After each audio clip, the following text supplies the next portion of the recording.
Hello from Cork. Hello from New York. It's Misha Moira Shanachie Corky.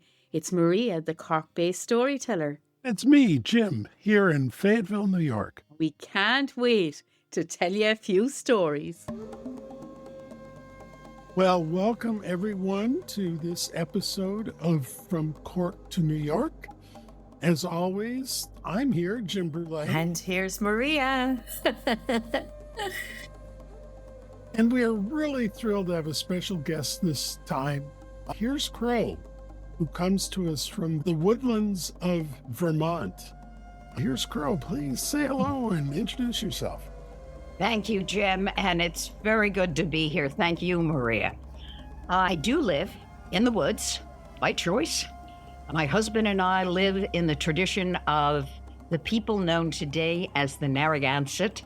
Their the oldest original name we can find traditionally is Nanhiginiach, which is hard enough. It is an Eastern Woodlands Long House tradition, and many of the people on the East Coast lived in the Long House tradition. I've published a book of poetry. I have been doing, now going on, I'm going to say, 40 years worth of storytelling, starting originally with going to powwows, which are actually today social gatherings where you can get original crafts. There are many, many benefits to the community of having these powwows. And I was a storyteller at the powwow. And being who I am, I took everybody into the woods. There was a little round circle of stones big enough to sit on. And people who come to Native events are excellent audiences for Native stories. So I was very blessed, and it moved me on my way. I have several stories that I love, and this is one of them, but it's a newer version. I did some research and I found a number of different versions across Native America, and I have no doubt that I would find, if I were to research in Europe, I would find similar stories because they are so strong and so much a part of human emotion and intuition. And the name of this story, unlike all of the others, is The Stone Canoe. Well, long, long ago, before what we call time began, there was a village that had a beautiful maiden. Her hair was blacker than coal and ran all the way down her back to her waist. She was kind, and she was always helping other people. It was her nature. It was her heart. Well, in that same village, there lived a young man. Now, this young man was probably the fastest runner in all of the clans, but he was also an excellent hunter. And whenever he came back from the hunt, he would take what he had and he would share it among the elders, among those who were not healthy enough or strong enough to hunt for themselves anymore. All the village thought they were wonderful and would be so good when they married. For the village and for all the people in the surrounding area. But as things happen, you can imagine with the honor paid to these two people, what happened the day of their wedding, when before they could even be married, she unexpectedly died. Her death tore everyone in the village into little shreds. Everyone just stopped where they were and fell into each other to mourn and share their sorrow. Well, the women buried her, of course. And when they were done, They wanted to comfort him, and so they brought food to the Witu that he had built for he and his bride, which was now hollow and cold. His warrior friends came up to him and had said, "The only way to get out of this is you got to pick up your bow and arrow, and we need to go hunt." And he just shook his head no. He could not, he could barely speak. What do you say when you've lost the only woman you know you will ever love? He became very solitary, kept himself to himself. He had heard in many stories over the years that there was a place called the Land of Souls. And he thought, perhaps she is there. Could this be the answer? Could we find her again? Because I could not bear to lose her again. And with that, he packed up his bundle and his bedroll, and he called to the wild dog that was his. And out from the woods bounded his companion. Now, he didn't know how to get to the Land of Souls, but from all the stories, he knew that it was south. So, he put his eyes on where the sun had come from and where he knew it would go before night, and he walked south. And they walked for a very long time. And they continued to walk. Now, what he noticed was at first, everything looked the same way it did by the village. There were tall trees. There were spaces between the trees, but there were lots of undergrowth. And he continued walking, going, well, this is like home. But then, one morning when he awoke, and he took out some of the Johnny cakes and the fry bread that he had bought with him, and he's having a little nosh and sharing with his friend, and his eyes got bigger. And he looked out and realized that the trees seemed a bit greener. There weren't quite so many of them, but good gracious, they were huge and beautiful, like they gave off their own light. Well, he and the dog continued. Every day at sunrise, they began to continue their walks out. It was a strain. He was grateful to have brought along some water, but they were forever listening for the sound of running water in stream or a lake, in river. Even the lakes lapped ashore and call out their names. The grandmothers always sing. So they always had fresh water and they'd fill up again. But this was a long and hard journey, for he still carried the burden of loss, of grief. And he knew that that would follow him for a very long time until he could see her again.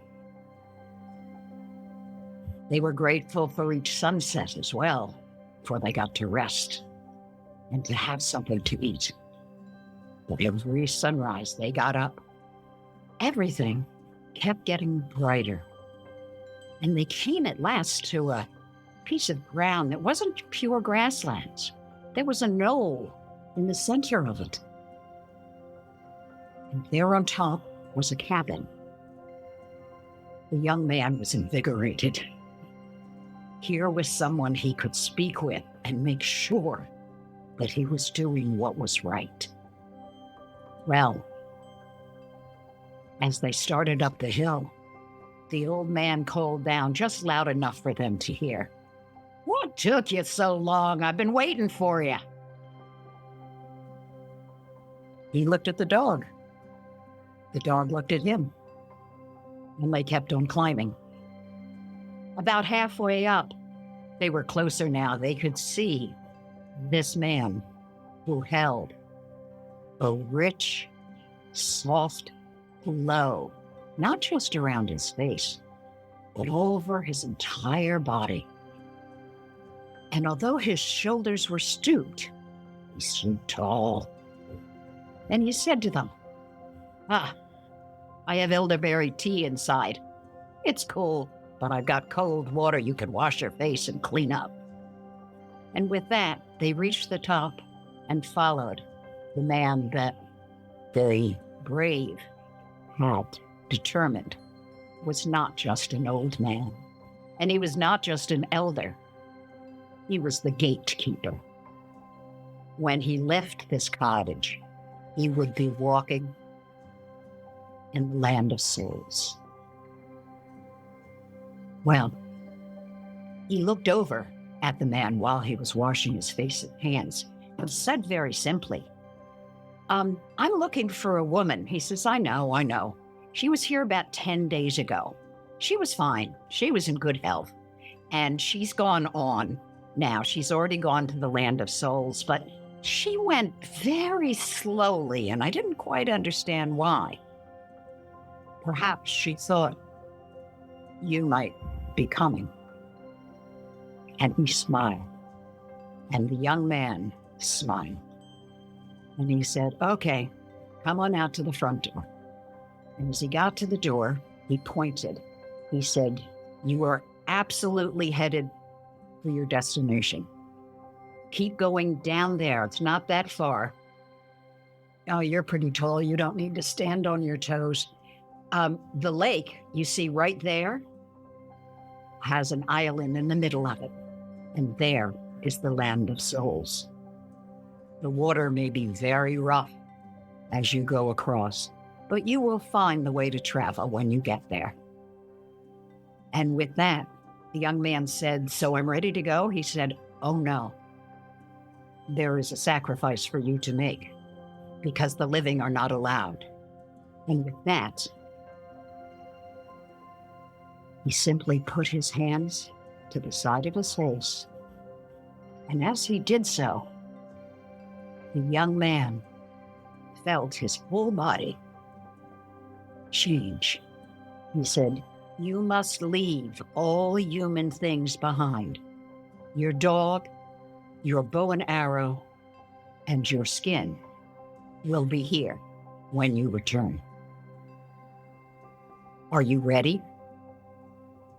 The young man said yes. And he said, travel well. May your journey be peaceful. And with that, he was gone. Well, the young man was beside himself. Even the dog was chasing his own tail in circles because they know. And off they went. It didn't take them very long, but it was a bit of a clip to get there. And as they came right up to the edge of the lake, there was a beautiful white stone canoe. It was glimmering in the bright sunshine of the summer day. And as he looked at it, he saw 2 paddles. And he picked them up and he stepped into the canoe. As he sat down and began to push off, he looked to his left, and there was the object of his search. In exactly, identically the same canoe, and she was pulling up right next to him. And she mimicked all of his strokes. And they went out into the middle of the lake. As they traveled, they saw people on either side struggling with great waves, with canoes taking on water from this height and the strength of the waves, but they had no such problem. The great mystery, Kaukontuoh, had destined that they be one. And so they worked together, as they had for many years. And he saw the benefit that they would be for all people. And so their way was smooth. As they crossed, they came to the edge of the lake, there on the island. If he had thought things were bright before, now everything was glistening and glimmering. It was many people's dream of paradise, if you will, the place to go for rest and joy. But it was indeed for those who had deserved it, because they looked back over their shoulders. And there were many people just floundering and going under, one by one. Only the children were safe. And so they were together, and they have no idea how long. There was no food. They drank in the air that was around them, for that was all the nourishment. That clean, fresh air was all the nourishment that spirit needed. For days, they walked, they laughed, they sang. They were along the edge of the river. They were in among the trees, some trees that he'd never even seen before with long, bending leaves. But in the middle of their joy, of course, the great mystery, Kaukontuoh, spoke to the young man. He said, "I have done all I can for you. Now you must go home. You have a life waiting for you. You don't belong here. Well, not yet." He said, "Go home. Serve your people, for you will be a great leader. And when you have done all the work that I have for you there, you can return. And you will be welcomed as she was. You will be the young man you are today, and she will be just as beautiful as she is at this moment." And sad though he was, knowing that there was a future, he would be with his bride, and he would be with his bride forever. And with that,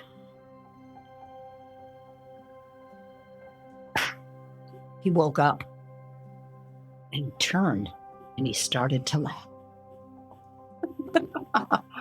Because among the people, a vision, a dream is a great gift. It is not a thing to be frightened of or to dismiss. And for the next many years, little by little, he grew. He grew in stature. His muscles got larger. His friendships were many. He talked with all the other chiefs, and there was no raids or war among them, because that was his nature and that was his gift. The elders were cared for. He remembered the children in the lake, and so he took special steps to make sure that the elders and the children would always have time together. And the day came when he laid his head down, and the last thing that he said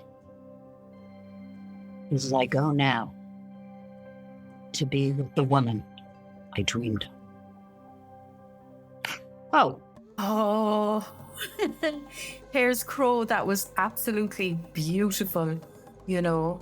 And we talk often about the threading and weaving of stories, that when you tell a story, it borrows another one. And so the story goes around in the circle. And even the circle was in your story, which I loved, you know.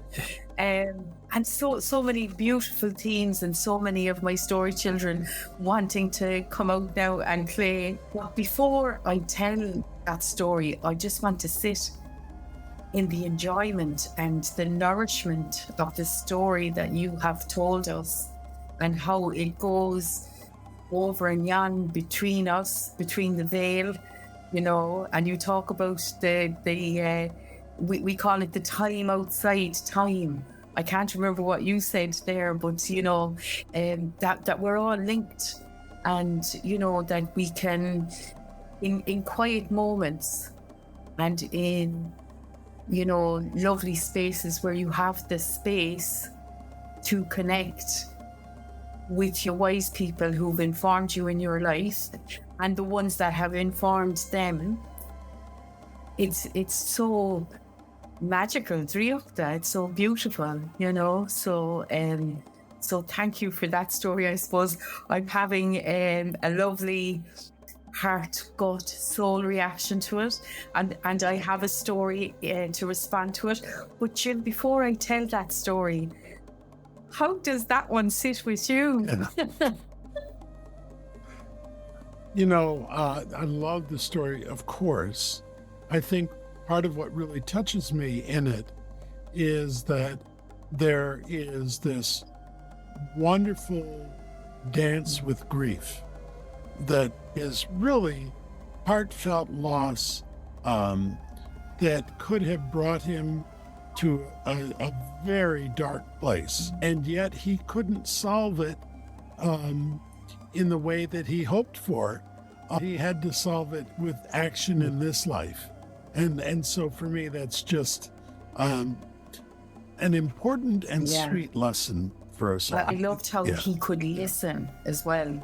When he got this, these little bits of advice along the way from the man who said you were going to have to leave your supports behind you to travel in. And he listened to that, to being told after having such a wonderful time that you must go back and do your duty. And he listened to that with a smile and a laugh, so that was quite amazing. Yeah. Thank you. Here's Crow. Yes. I'm glad you enjoyed it. I'll be eating that story for weeks to come. So there's many little bubbles and little threads that came up for me in that. But some places are hard to go to unless you put them into story. And there was a tradition that's very up in Ireland at the moment, in our most recent history, but not our distant history. When we stopped listening, like the young man in your story listened, weird things happened. And one of those things was that if a baby was not baptized before it died, it could not be put in sacred ground. And you can only imagine what that did to the hearts of the mothers. And in our wise ways, the mothers came up with workarounds for that. They couldn't just let it go. But also the strength of women in Ireland is known as Nacht bug, gentle strength. So out of that time, this story came, because in those days, a little butter box, which would take many pounds of butter, but was a small little wooden box, that became what was used to bury those babies in. In those days, women had lots and lots of children and helped one another, and outside of that help didn't get much help in the bringing of children into the world and also in the rearing of children. So I suppose that's a little bit of background to the story before I tell the story. There's a boy I know, and his name is Tom, and he lives not far from me, and he would say to us, "Yeah, them old traditions, why would anyone be bothered? Why would anybody be bothered keeping the old ways?" The Shan knows. Because in the modern world, with all the answers at your fingertips, when you click on the keyboard, why would you need to question anything? Well, I'll ask you that question again at the end of this story. At the moment, we're in the season of Bealtaine, when everything is blooming and life is abounding. But when this story took place, it was at the other time in the year when the veil thinned and when Your people could come in from the other side of the veil, and you could, if you knew how to listen, if you knew how to look, you could also visit those other places.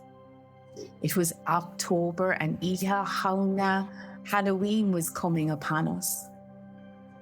And Tom said to his mother, I've met a young woman, ma'am. You'll be delighted.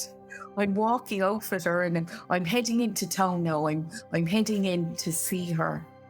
And his mother looked at him and she said, do you know what time of the year it is? And he said, I do. She said, do you know that tonight is Halloween when the veil thins? I do, he said, I do, but I don't believe in any of that old stuff, ma'am. And as he was talking to her, he was getting his bicycle ready and checking the lamp to make sure that it was working. And he went off out the door, and as he walked up the path, she ran after him with the holy water, throwing it at the back of his head, saying, keep him safe. And he laughed to himself until as he was walking down the road, and as the Kyo Driokta began to thicken, the Irish mist, he began to remember all the stories. The mist was getting so thick now that it was having a kind of a yellow gleam on it as the lamp from the bike shone into it. And he couldn't help but remember the stories. The stories that this, the shortest night of the year, was when people could come in from the other places, the other planes. And he tried not to look around, but he couldn't help it. And as he looked down his own body, he couldn't see his feet because the mist was rising. And as he walked along the cold old stones of Cork, he remembered the stories of heads appearing out of those stones at certain times of the year, and this was one of them. And his pace quickened as he came to Bellsfield. Oh, Bellsfield, on a day like today, so beautiful. As you stand on it and you look over the little hill, you see the whole of Cork laid out before you with a little silver river nursing its way through the environment, and the seven spires. That is beautiful indeed, but he could see none of that through the mist. He remembered then all the stories of An Kyo Driokta, the magical mist, and what it hid, and how it softened the edges of people and places so that they could shape shift or shift in time. And it became so overwhelming that he decided to turn the bike around and go home, except coalescing out of the mist, he could see this figure. The figure of a man, and it became solid and softened and disappeared and coalesced and faded and coalesced. And even though he wanted to go home, his feet took him towards that figure until he was standing in front of it. And then it became as solid as you or I.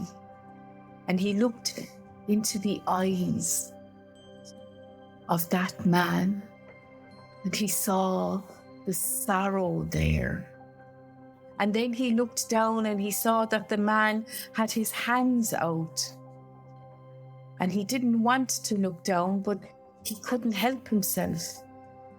And in the man's hand, there was a little wooden box. And he remembered the stories his mother had told him about the butter boxes. And it was covered all over in an old cloth, like a flour sack that had been boiled and boiled and boiled again.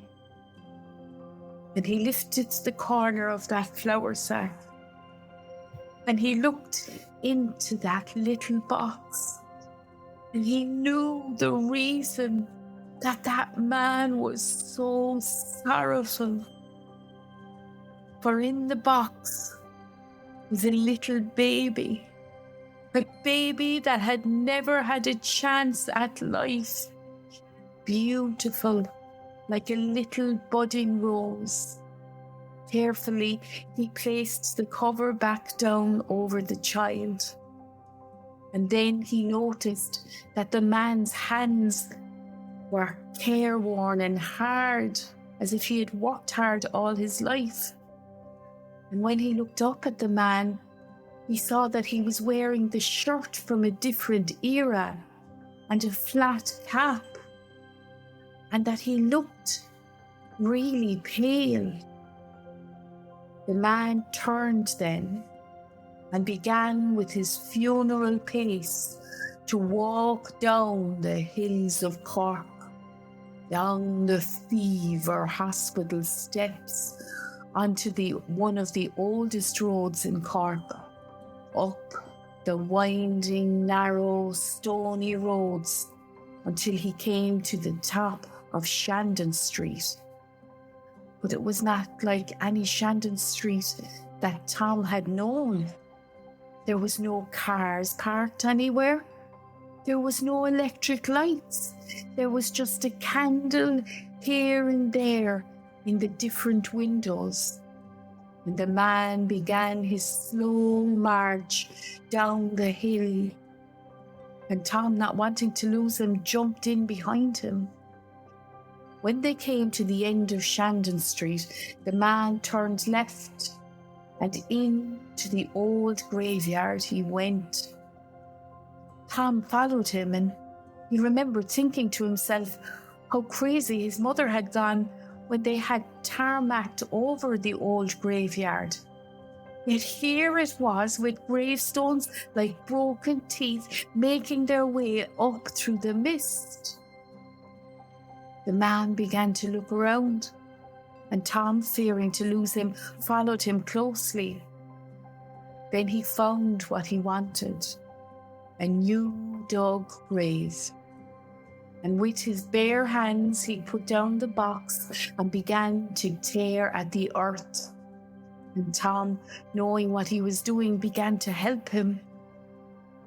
The man looked at him with such gratitude in his eyes that Tom began to feel ashamed. And when the hole was deep enough, they picked up the little wooden box, and the man placed it as if he was putting his child to bed, and covered it as if he was putting a blanket on his child for the last time. He began to croon then the old prayer. Tom had thought he'd forgotten it, but as the man sang, he joined him.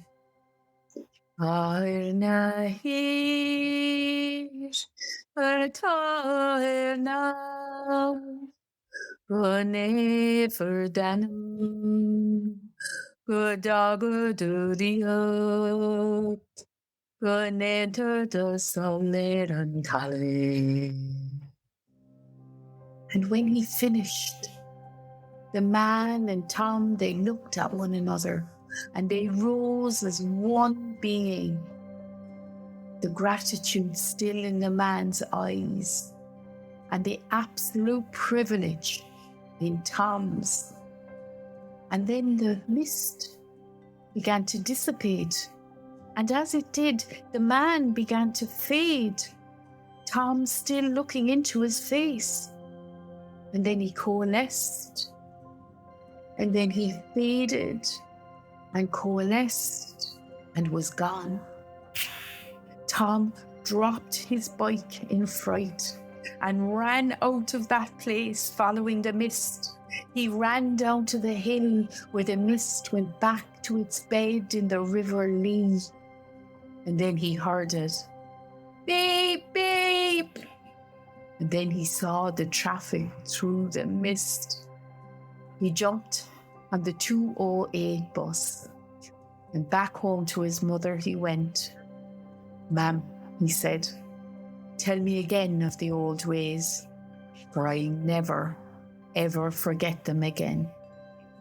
Shinne mushkale, That is my story.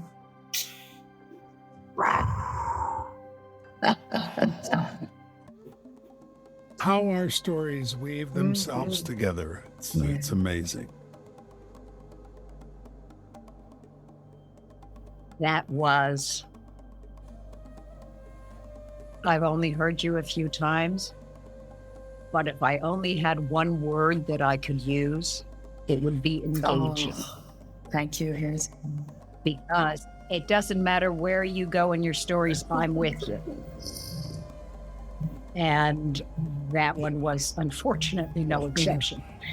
yeah. Because I'm standing behind you, being the guy who's looking at the baby, and I'm like, oh no, I don't want to look at that. Yeah. And you know, as a whole country, we don't want to look at that, but I think it's so important, you know.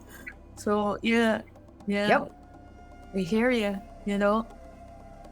So my mom used to tell us about the butterbox babies, and there's a wonderful woman called Danielle O'Donovan who's taken over the Butter Museum, and there's such nourishment in butter, and Ireland is known for it, the golden butter, you know. But also in times gone by, when people didn't have an awful lot of money, they made use of things. So the butter boxes became like your little cupboard shelves, you know, and the tea chests became the first playpens and the first furniture of people when they were setting up home. So there's an awful lot of, I suppose in that story for me, there's an awful lot of love around the pain, a little bit like in your story.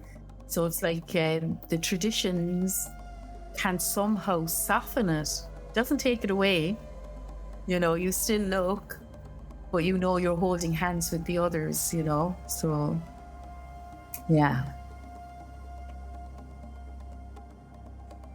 And it's so powerful for me in another way, which is that there's this notion that, you know, we tell stories to kind of heal ourselves, help our own healing, help the healing of those around us, help the healing of generations to come. But I also believe that stories can help heal the ancestors. Sure, you know, and this is a wonderful example of that. And just on that point, Jim, a very important thing that I forgot to mention was the reason for the fresh grave. So in a mother's mind, there is nothing more precious than her baby, even when that baba is born dead, you know. So the workaround was to find a fresh grave and to put the baby at the feet so that they could hold hands going into heaven together, you know. So it was like, so that's another lovely connection. And then they said, who would refuse you entry into heaven if you're holding a baby's hand? You know, so. Well, how about one more story? Please tell us a story. And I will say, you know, we think about what stories are kind of being rambunctious inside us as we get ready for these encounters. And then I hear these stories, and the one that I'm going to tell is the one that has to be told. I learned this story from my dear friend and colleague, Rebecca Lemaire. This is a story from Mongolia. It's a story that has, again, many versions, although most of them are oral. It's an old story. It's better passed on orally. And those that are written seem to challenge the deeper parts of it. So this is an oral story. It's about someone who is pretty famous in Mongolia. I'll mention his name later. Mongolia has some beautiful, beautiful places. It has lakes, it has steppes, it has the wide open spaces that in this country we think of as Montana. I mean, just beautiful, beautiful. open spaces and mountains, of course, all around.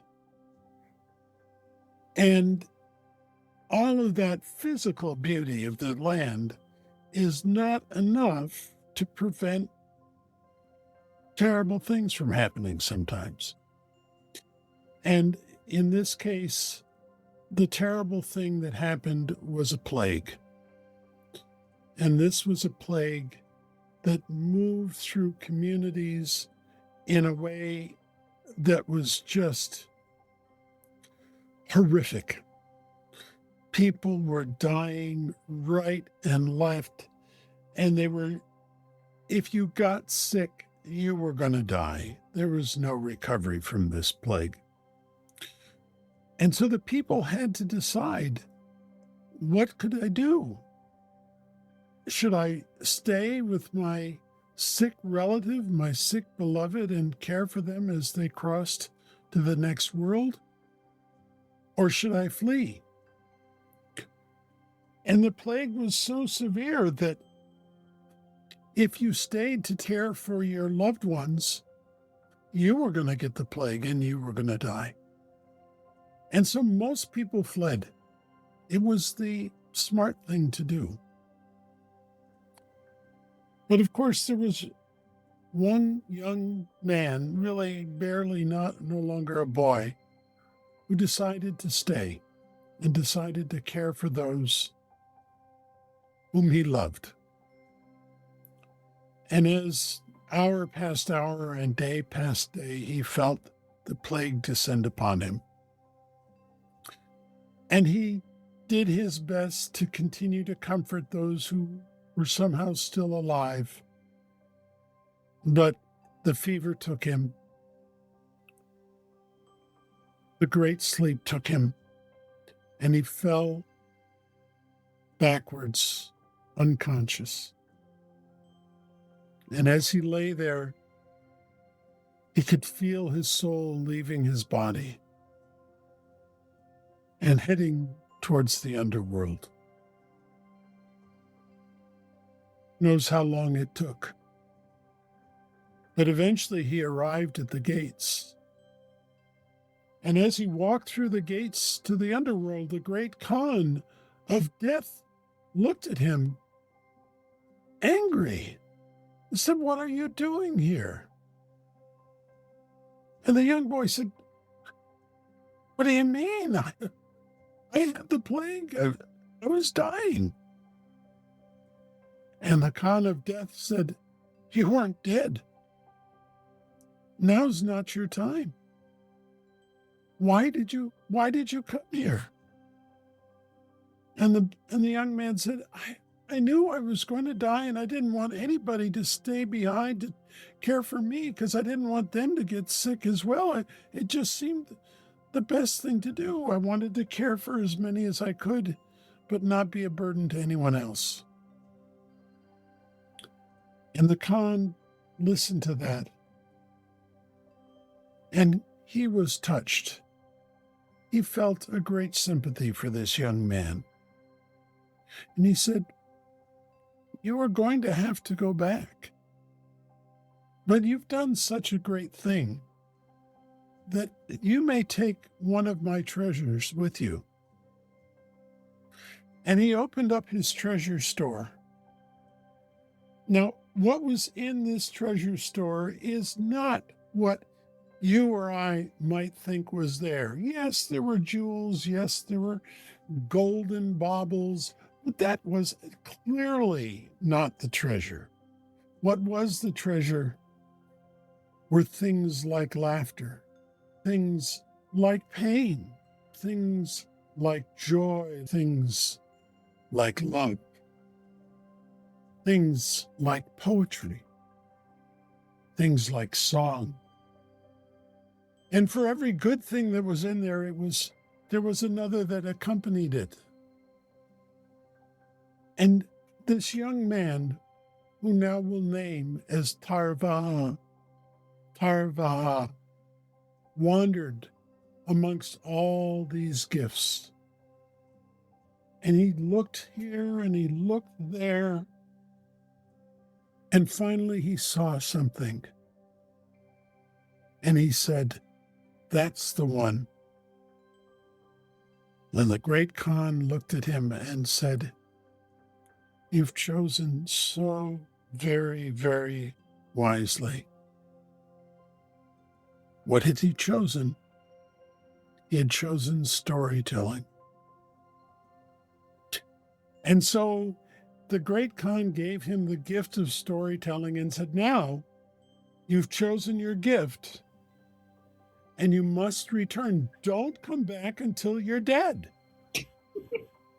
Go back and live the rest of your life." And Darva, of course, agreed. And he returned him to the gates, and he began the long and difficult journey back to the land of the living. And he had to return to life. Now, you know from that he somehow managed to survive the plague.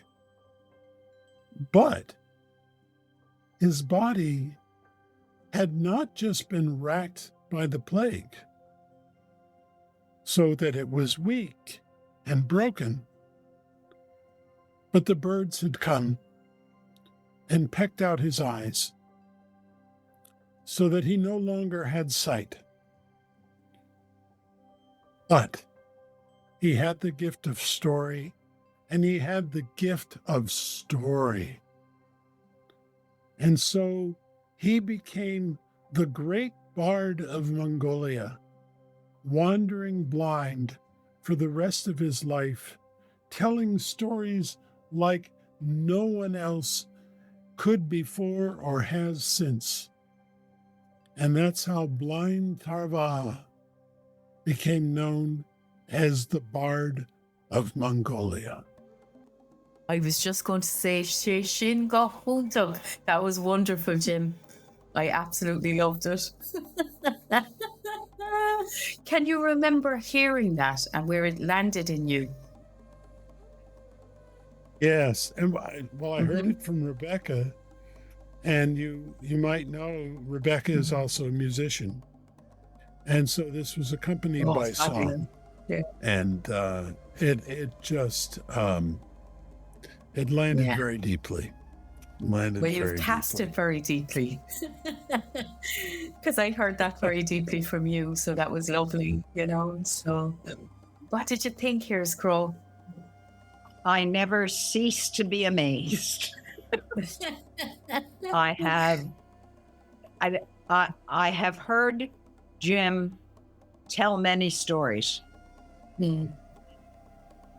but I suspect that I have not seen or heard not a quarter, not a tenth. I can't even find the percentage of stories that I have heard compared to those that he carries within. Yeah. And this was one I had not had the pleasure of having it draped over me before. Oh, draped over you. I love it. Well, to me, to drape a story is there's nowhere else to look. There's nothing else to see. There's nothing else to do. Just be there. That's it. Well, we have a great fondness for cloaks in our stories in Ireland. Like you've the Bridget's cloak, and you have St. Patrick and bringing people in under his cloak and stuff like that. So to hear the draping word is like, yes, stories drape around you like a warm hug. It's lovely. So, and that was an absolutely beautiful story from a very old tradition. And I hear the oral threads in it. It was so nice to hear that. Yeah. I was just going to say, you reminded me when you talked about the cloaks of when an old woman and a younger woman came together, and the old woman had something to share. Yeah. She'd pick up two sides of her shawl and then drape them across the back of the young woman. And then they would sit there and talk about what they needed to talk about, and nobody could hear them, and in their mind, nobody could see them. Oh, they made a little tent. I love it. That's Yeah, great. you just took me right back. Oh, stop. So when I was born in Cork, it was at the end of the era of the shawlies. And I remember the women with the shawls. So even the fact that you call them shawls is such a connection, you know. And I remember, you know, that I said to my mom, oh my God, how did Granny mind 9 children? And she says, we all minded one another's children, and all the children minded the other children. And she said, if you fell and a shawly woman sat you on her knee and put her shawl around you, there was no medicine like it. You were going to be okay, you know. But they had lovely little things, like they'd kiss you on the head and they'd say, I'll kiss you better. And they'd give you a little kiss on the head, you know. Or they are wise sayings like, you know, you'll be better before you're twice married. To a 5-year-old, you know. So a 5-year-old would be going around saying, kind of going, I'll be better before I'm twice married.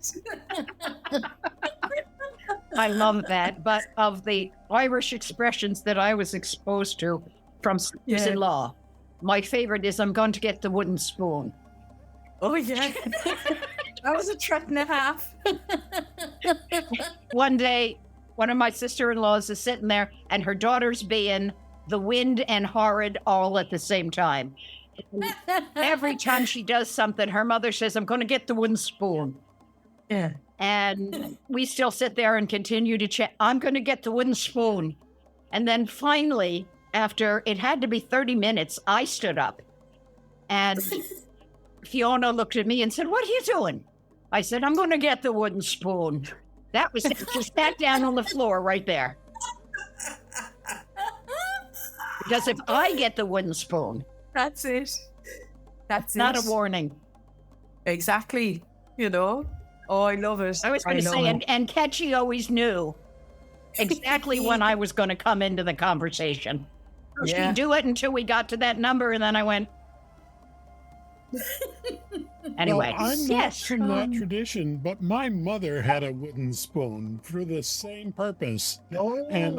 And I would just say that there was a day when the wooden spoon broke across my bottom. So, oh my goodness.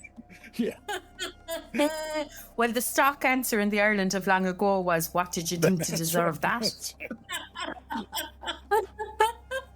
Well, it's one of those great stories that I don't remember, but I'm sure I never did it again. Yes, exactly. Oh, what a nourishing day. How lovely it is to share stories with you guys, you know. And I suppose it would be nice to mention where we met. So Jim was running this beautiful spiritual story circle, and he invited people of everywhere and anywhere to come to it, which is how I ended up at it, you know. And I met Here's Crow there. And what I loved about it was that everybody was fully accepted in their tradition.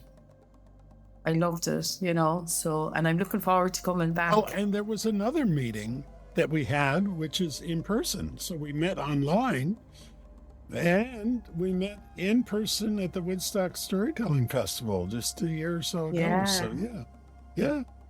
Yeah, that was such an incredible surprise. I don't know how he kept it from me. And I lost my words. I remember seeing Here's Crow, and all I could do was it was just brilliant to meet you, Here's Crow, you know. So it was a wonderful start for all of us. And that's the joy of the story you know. road, isn't it? That we meet in many ways at many times, and just like our stories weave, so do our lives, and it's really, really wonderful.